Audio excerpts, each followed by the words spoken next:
Salut tout le monde, bonne année, bonne santé. Comme disait mon pépé, que ton cul pète tout l'an.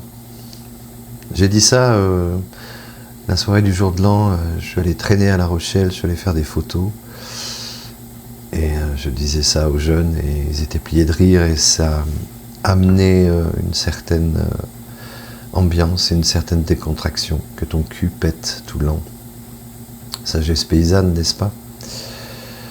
Alors je vous souhaite tous vraiment une bonne santé. Au niveau de mes soins cette année, écoutez, ça a très bien fonctionné, sauf que les gens ont beaucoup moins d'argent, donc les dons sont beaucoup moins élevés. Ça fait 2 ans que ça dure, mais là c'est de pire en pire. C'est pourquoi j'ai fait cet appel il y a quelques temps. Et je remercie celles et ceux qui m'ont déjà aidé. Cet appel est toujours en cours, je mettrai le lien, voilà. Parce que je me suis acheté du matériel photographique pour essayer de faire en sorte que lorsqu'arrivera ma future retraite, je puisse espérer gagner un peu d'argent avec la photo. Ça démarre très très bien la photo. Pour l'instant je le fais comme ça, sans rien attendre, mais il a fallu que j'investisse.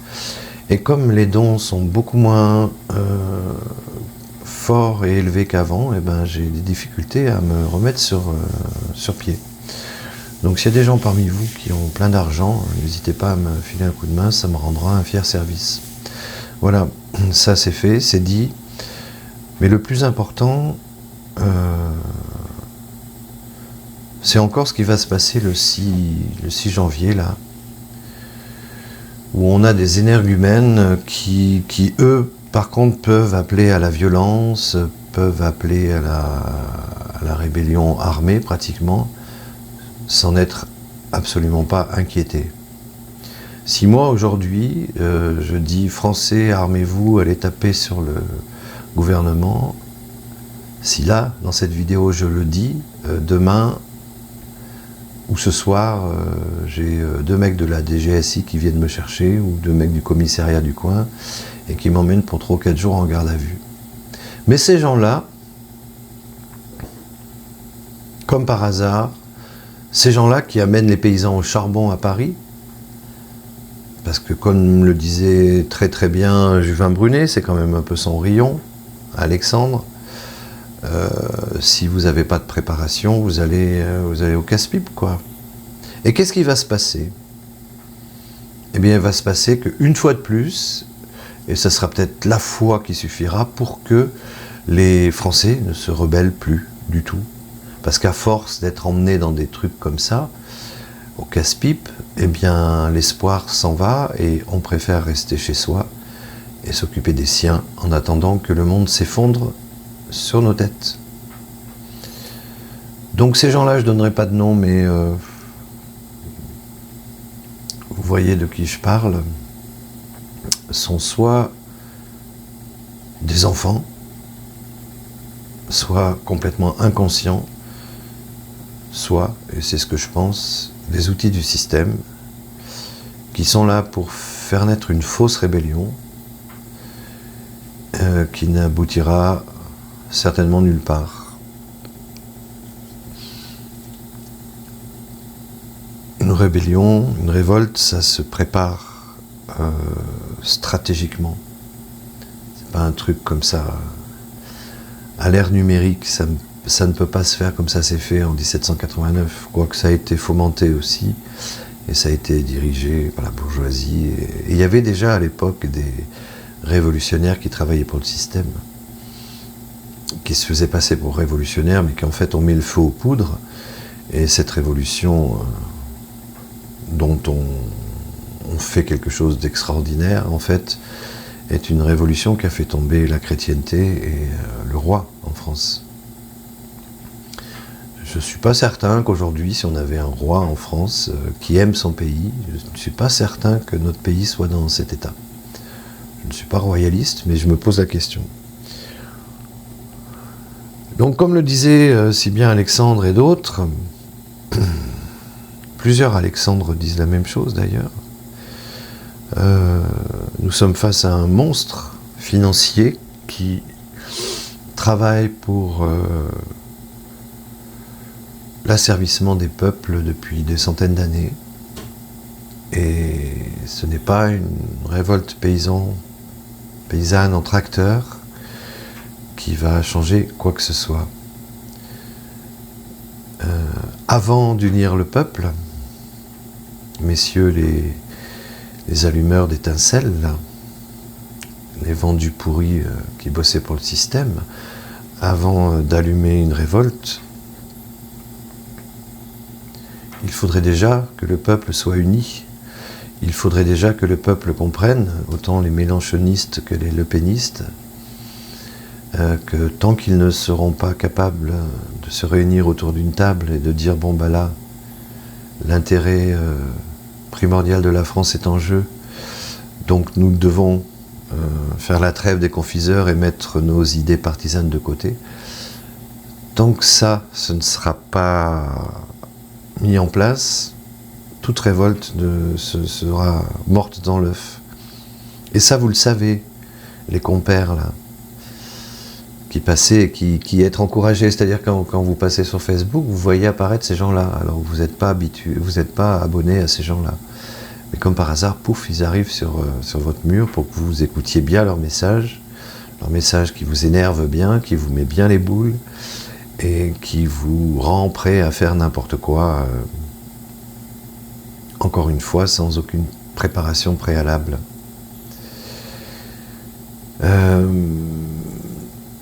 Voilà, donc on verra, hein, peut-être que le 6, ça va très très bien se passer.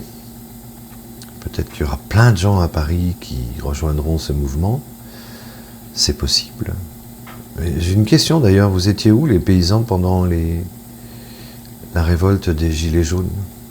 Vous n'étiez pas avec nous. Et maintenant, vous avez l'indécence de demander à ce que tout le peuple vous rejoigne, alors que vos revendications sont floues. Vous ne demandez pas qu'on arrête la vaccination, qui est pour moi la chose la plus importante, puisque si vous vaccinez toutes vos bestioles, déjà d'une, on va les boycotter, et de deux, pour ceux qui en mangeront, ce sera comme s'ils se vaccinaient.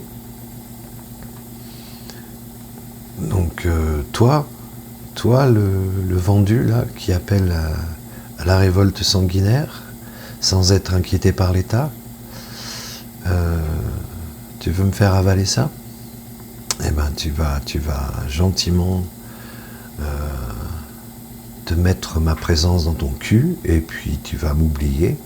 Je ne ferai pas partie de ces naïfs qui vont aller au casse-pipe, qui vont se faire défoncer la gueule, et si jamais il y a un accident, d'un côté ou de l'autre, là vous aurez réussi votre truc, les gars. Vous aurez réussi à créer, à déstabiliser le pays. Ça ne veut pas dire qu'il faut rester chez soi à rien foutre. Mais il faut s'organiser, les mecs. Là, vous les prenez pour quoi, les Nunez et compagnie, là. C'est des champions, les mecs. Ils vont vous éclater la gueule, et puis vous allez rentrer chez vous tout penaud, en ayant perdu du temps, de l'argent, en étant fatigué, et surtout, en n'ayant plus d'espoir. Donc ces trous du cul qui vous emmènent à la baston ne travaillent pas pour vous. Suivez-les, et si ça vous fait du bien d'aller vous confronter aux cerbères parisiens avec vos humbles tracteurs, allez-y. Pour ma part, j'observerai, parce que une guerre ne se gagne pas sans préparation, sans humilité et sans honnêteté surtout. Et puis il serait quand même bien de mettre en avant vos revendications plus que vous ne le faites. Parce que le Mercosur, ok, mais Mercosur, c'est pas pire que vacciner des bêtes que nous allons manger et qui vont nous rendre malades aussi. Voilà. 2026, année du cheval de feu, qui démarre, je me suis trompé l'autre jour dans mon tirage, ça démarre le 17 février en fait. Là, nous étions dans l'année du serpent de bois, qui était une année, somme toute, assez calme, malgré tout ce qu'il y a eu comme révélation. C'est resté quand même tranquille. Là, à partir du 17 février 2026, le cheval représentant la liberté, dites-vous bien que ça va, cheval de feu, ça va fumer partout dans les chaumières et partout, quoi. Donc, moi, le conseil que je m'applique, vous en faites ce que vous voulez, c'est de reprendre des forces pour l'instant, parce que quand les beaux jours vont arriver, je pense que là, nos présences seront essentielles, et ça nous laisse le temps de préparer des choses pour contrer cette mise en esclavage totalitaire, démocratique, totalitaire, non pas encore du fascisme, bientôt peut-être, hein, pourquoi pas. Eh bien, pour lutter contre cette démocratie totalitaire, il faudra qu'on soit tous là et qu'on soit tous unis. Voilà. À bientôt, bonne année, bonne santé. Tout va bien se passer. Ça dépend de nous.